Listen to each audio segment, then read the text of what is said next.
So let's continue with practice.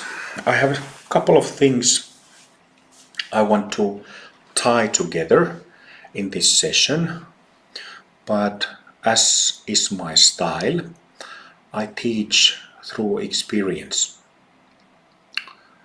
It's a bit unusual in the world of Dharma in general, also in the world of Zen, but I feel that just like you can learn any art or profession by observing somebody who knows how to do it, and then you are kind of taught on spot rather than from books. I think that the same method works excellently with Dharma.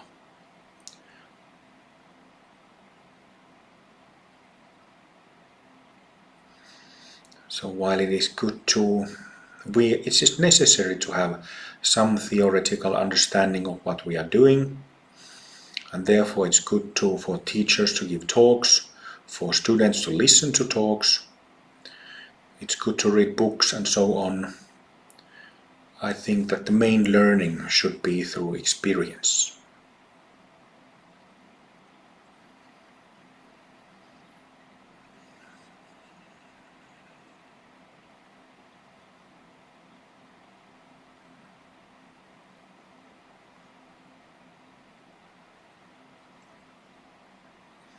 So the first thing is always sitting in upright, comfortable posture.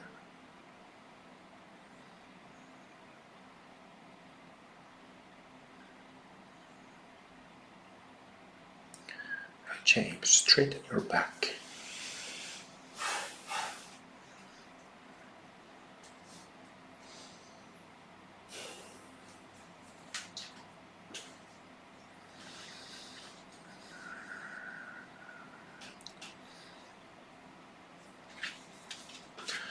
And then one habit that we need to get rid of from the start is the habit of seeking a peaceful or a pleasant experience, or the habit of intending to have like a deep meditative experience. Just drop all that. It is easily, when we read some books about masters who had deep samadhis and all kinds of exciting experiences, perhaps exciting experiences, we subconsciously absorb these stories. So they begin to influence us. That's why when we sit down, also during activities, just don't worry about any of that stuff. And don't bring it into your practice. In that sense, relieve yourself from such burdens.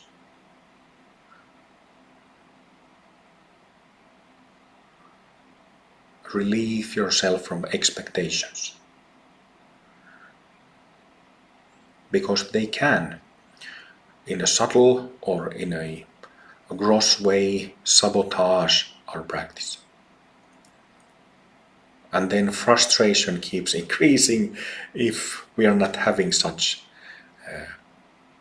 if those expectations are not met. So better to just drop all of that from the start.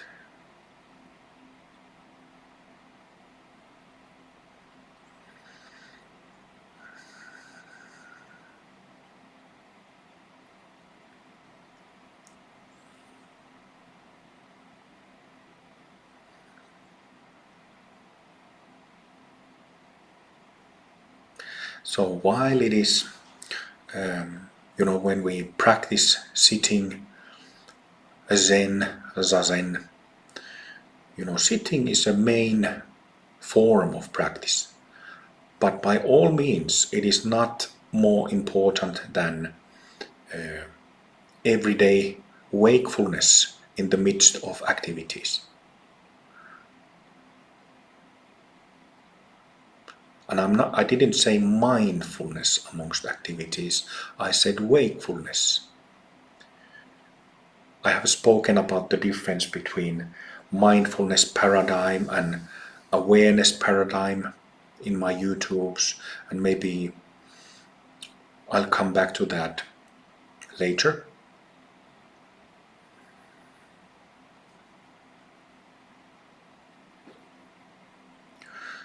But our own nature, Buddha nature, basic nature, is extremely simple. But because it is simple, in principle, it doesn't mean that one can easily master it, that one can easily just become or turn from a ordinary sentient being who is deluded and whose mind is, how to say, marked by samsaric activities. It is not so easy to make the shift or transform from an ordinary sentient being to a Buddha. But it is possible because we have Buddha nature. You are hearing my voice. You are breathing. Your heart is beating. And there's the proof that there is Buddha nature in every one of us and in everything. The book that I showed you that you saw, Buddha nature.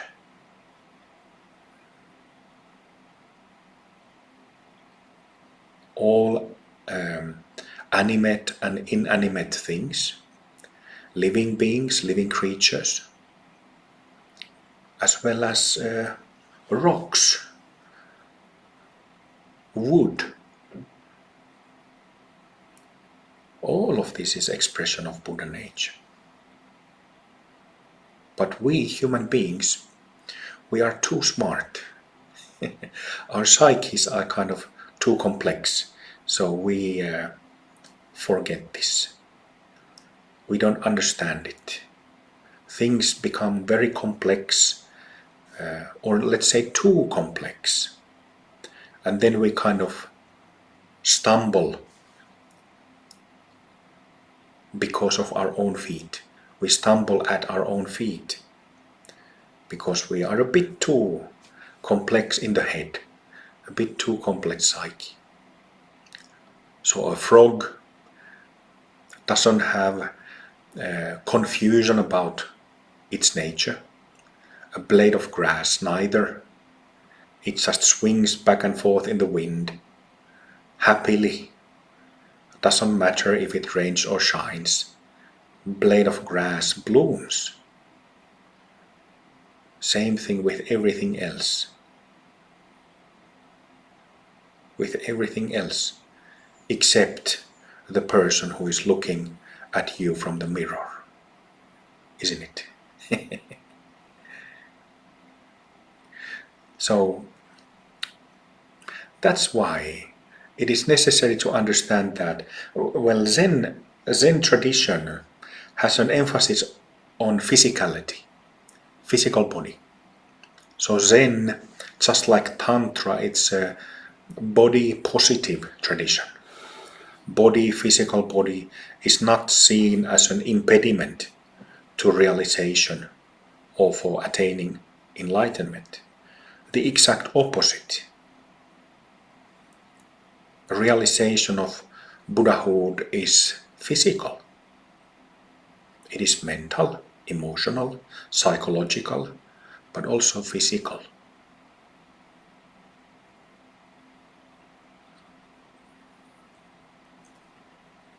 If and when we have a problem with too much mentation, too much ideas, expectations, confusions. Ask your body. Ask your own physical body.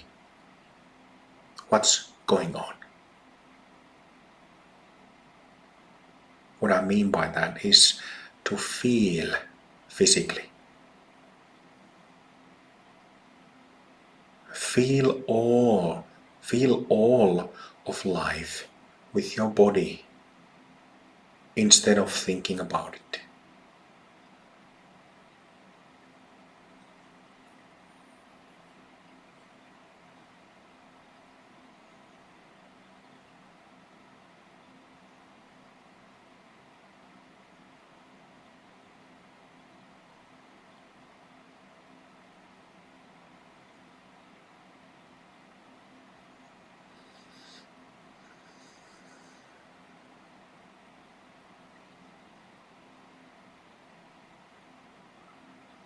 So what happens is that when we suddenly start feeling with the body, sensing with the body, seeing with the body, listening with the body, instead of being entangled with endless, what is that word? Endless ruminations and, well, I'll just say rumination, I can't get the exact word. Then there's a shift.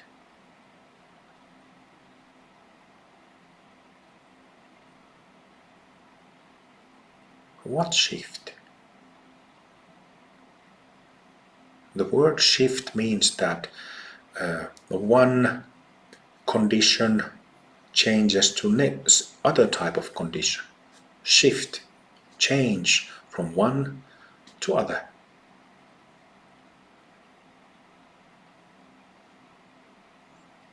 And feeling with the body is very, very basic thing in Zen practice as well as in Tantric practice.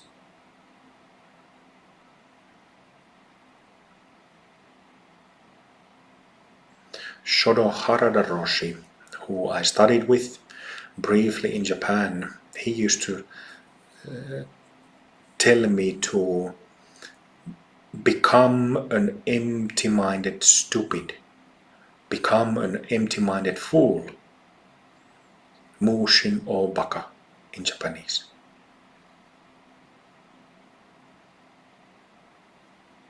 Become a simple fool.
And when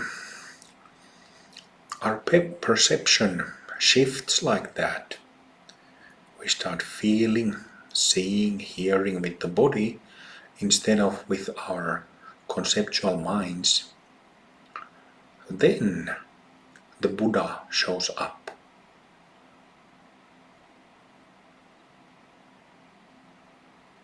Not in a vision, not in a mystical experience, but as a recognition.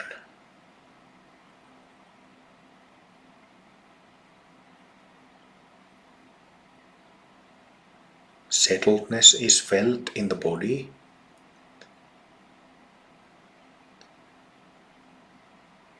There is increase in the qualities, pure qualities of the heart, like softening of emotional energy.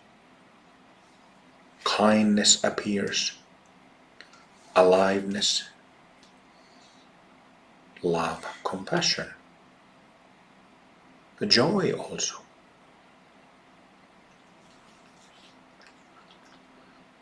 And also, mind, you could say, head, becomes quiet, peaceful, clear, or at least clearer.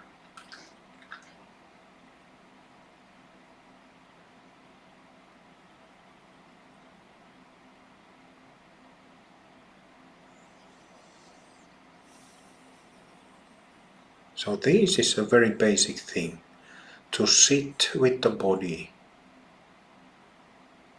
not to keep ruminating, not to remain in doubt. Life is not like a mathematical equation to be solved.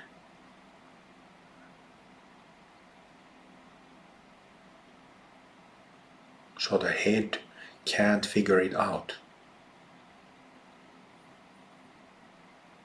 The body already knows.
It is also important to understand what happens in the mind, what happens with the energetics of our mind, heart, and body with the shift. Because if we just sit down, and even if the mind is quiet, we are not automatically in the recognition of ourselves as Buddhas. We are not automatically in the recognition of our basic nature. This is a big problem in the world of Dharma and in the world of Zen. Today and always was. Not knowing the difference between the subtle mind, subtle samsaric mind, and Buddha nature.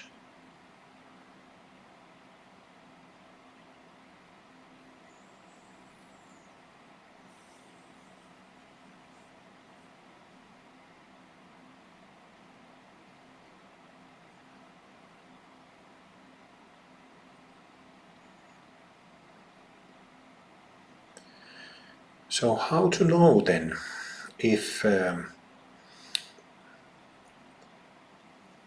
our practice is correct? Well, that's very easy. The main thing is that the mind, you could say the head, there is no drowsiness. No drowsiness. Also, no fogginess. Is that a word, fogginess? Okay. So it is not like a drowsy stupor. Not at all, but very clear. Head becomes clear. Instead of feeling sleepy, drowsy, wakeful.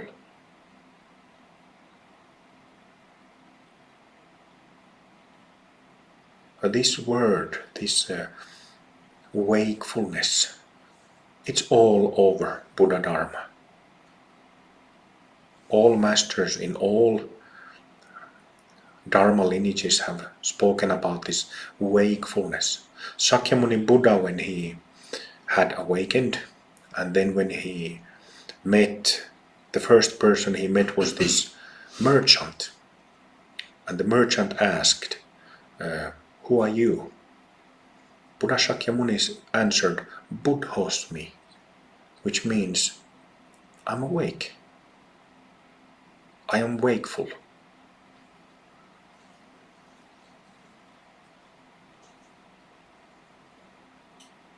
But again, even if we perfectly imitated the external form of sitting meditation, zazen, even if we sat in perfect full lotus, we're able to sit like that. If the mind isn't clear, sober, wakeful, then our practice is completely, you could say, pretty much waste of time.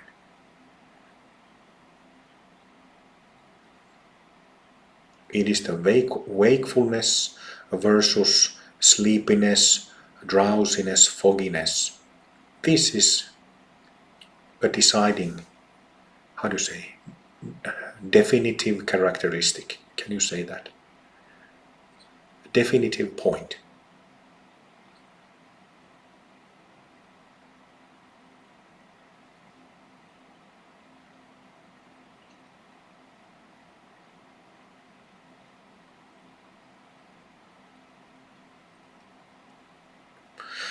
And not only that wakefulness, soberness, sobriety of the head, but also softness of the heart. Emotional authenticity, you could say. Emotional authenticity.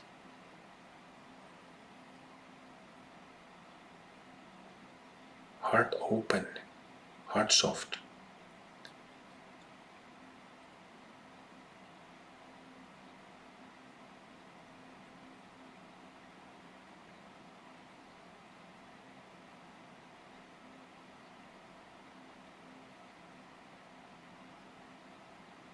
Loving, understanding, as if the heart was a big ear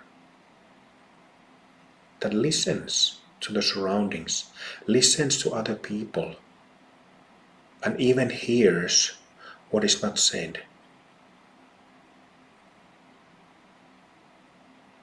This is listening of the heart of compassion. Heart of a bodhisattva that spontaneously hears, listens.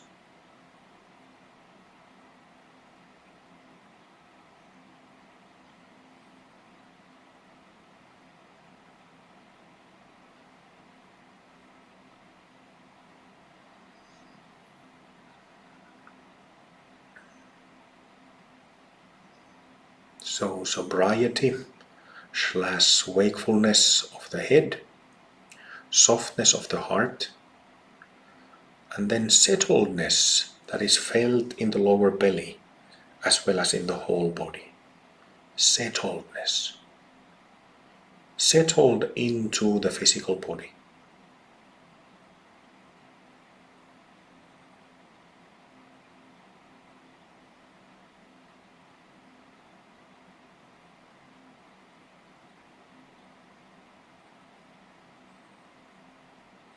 The body embodied.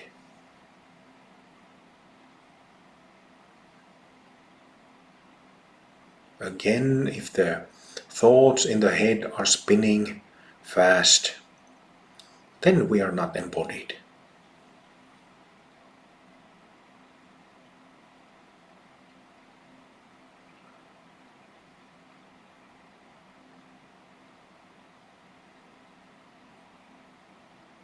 But feeling,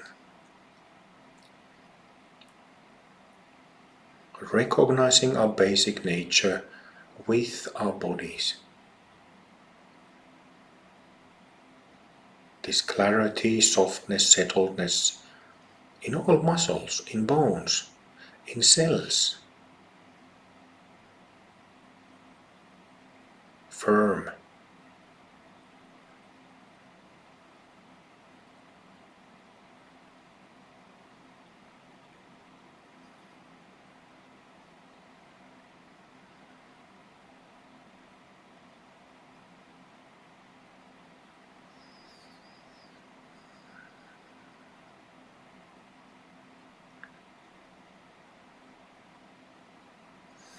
In one of them, can't remember when I led that session, but there is this brief session of the 3 pure centers, the 3 Dantiens, on our YouTube channel.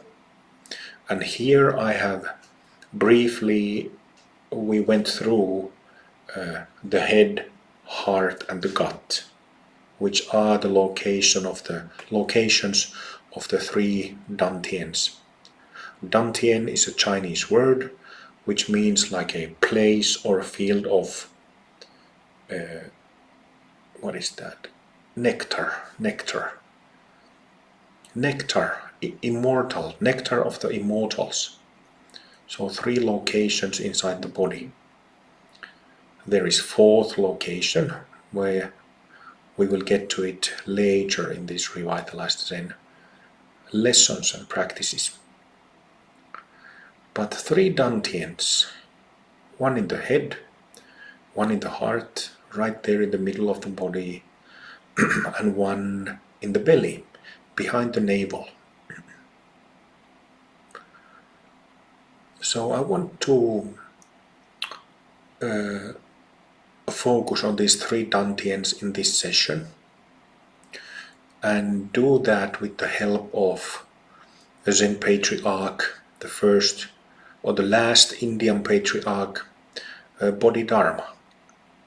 We have done ancestor practice in previous sessions, so you're familiar with it.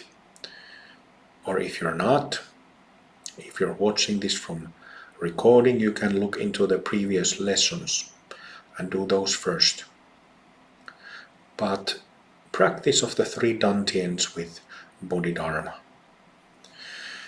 But before asking Bodhidharma's blessings, it is necessary for us to generate bodhicitta, to set our compass in that sense.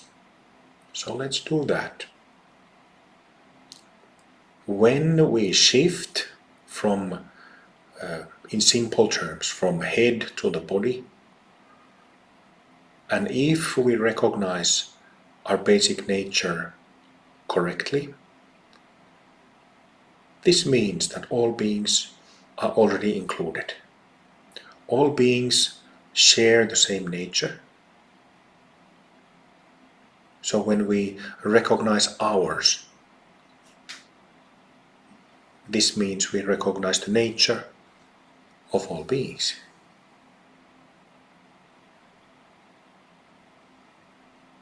So all beings in that case are already included.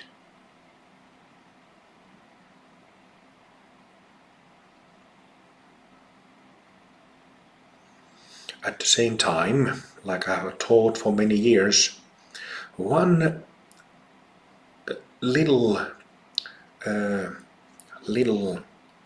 trick we can do, we can generate bodhicitta, and through doing that we can check if our recognition is correct or not, or how comprehensive our recognition is. because when we generate bodhicitta, it opens up our subtle bodies. And this tells us immediately how,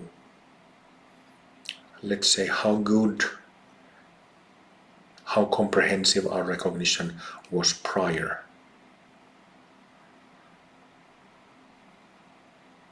So see how you feel now, how your body, how your mind feels.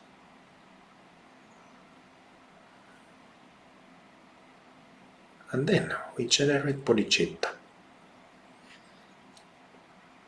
May all beings be free and happy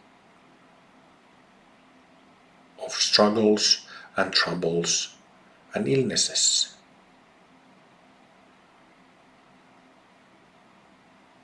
May all beings be free and happy. From the tiniest creature to the biggest creature. In this world and all worlds, the 6 realms.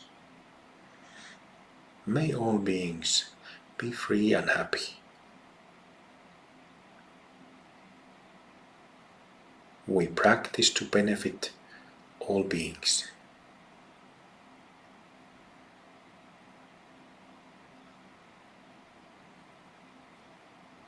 And now see what happens in your energy, in your mind.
And of course, because we are still practitioners and not realized Buddhas, there is always a shift.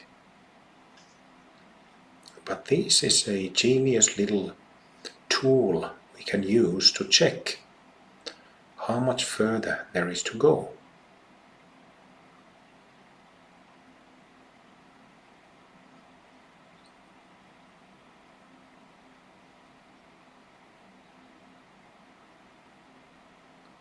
For the benefit of all beings, with the whole body, with its physical mass, with our whole heart, with everything we got, for the benefit of all beings.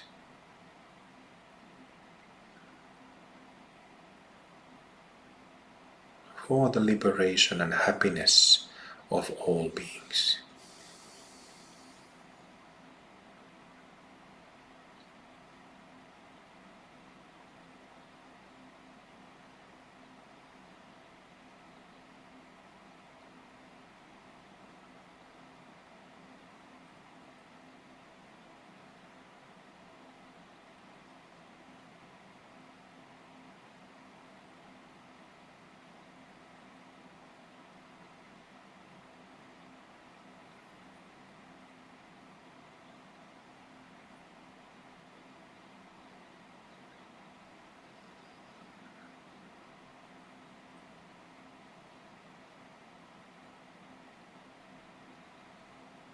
We have Bodhisattva vows and basic prayers in Revitalized Zen, but there is a little trap or little danger when we say the prayers always in the same way, which is that then you start doing it mechanically. But when you use a, let's say creative prayer, like I just prayed with words that came spontaneously, what I wanted to say, while understanding what we are doing with bodhicitta prayer. When we use this creative prayer, then it comes from your heart.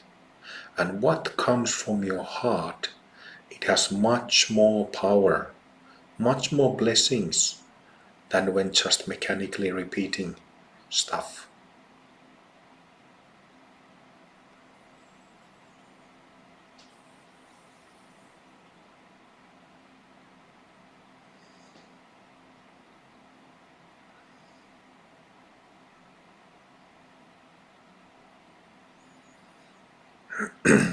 Okay, good.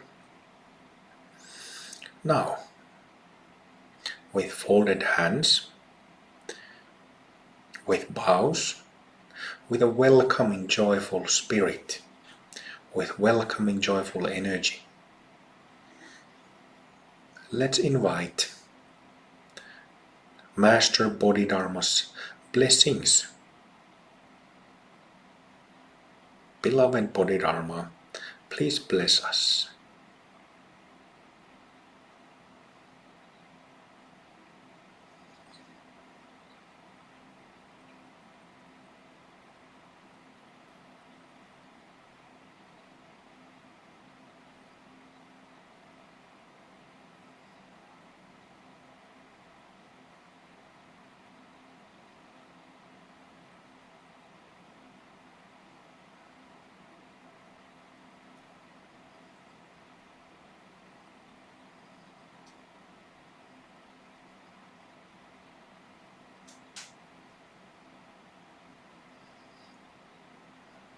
And always, whether it is a bodhicitta prayer or in this case prayer to an ancestor, Zen master, always remember to receive and feel the blessings.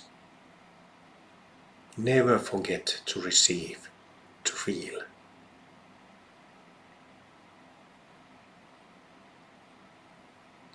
Again, with your body feel, with your body receive. Feel Bodhidharma's presence.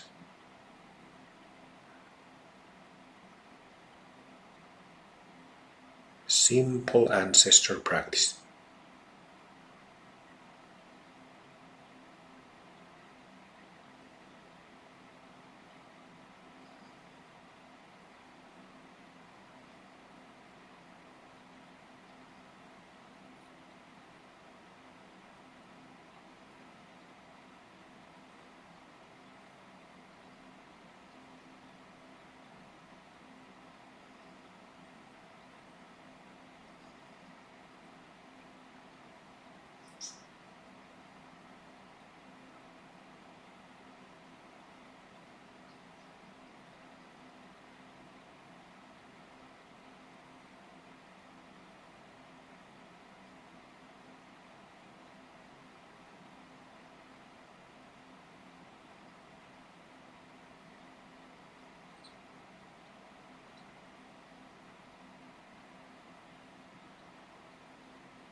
really welcoming Bodhidharma's presence, him and his, he's a attained Buddha, just like Buddha Shakyamuni, just like so many other masters, siddhas.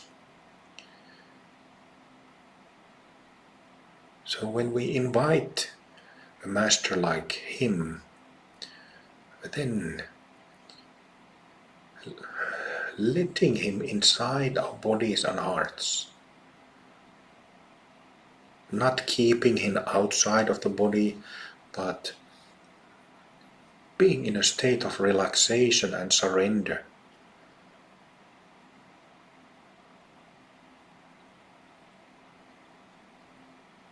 So that the blessings of his presence are felt in every bone, in bone marrow, in muscles, at the center of the heart, center of the head, center of the gut, in our whole being.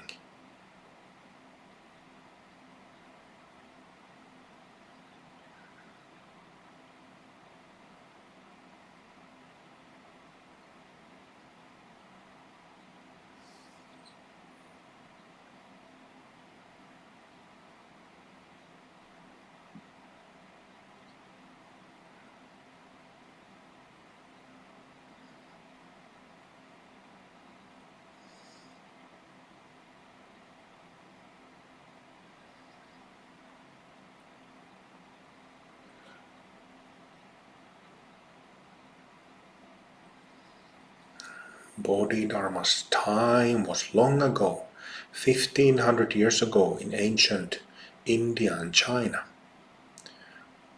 Those cultures, that age is long gone. But Buddhas, enlightened beings, are not bound by time and space. This is a basic principle in ancestor practice, or Guru Yoga in Tantra. Very basic concept, basic understanding.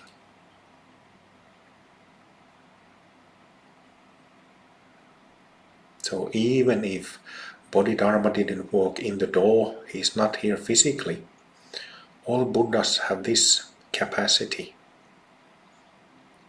They exist beyond time and space, and because of that, they can bless us when we ask their blessings. And when we ask, we only need to welcome them with open hearts, with open minds. And then we immediately, through that, get a direct introduction into the nature of mind, given by a fully enlightened master, in this case Bodhidharma.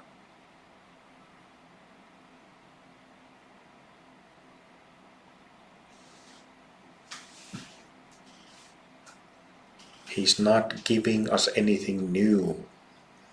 It is only because of his, closeness, being in Master's presence, why our own nature of clarity, love, compassion, and groundedness appears.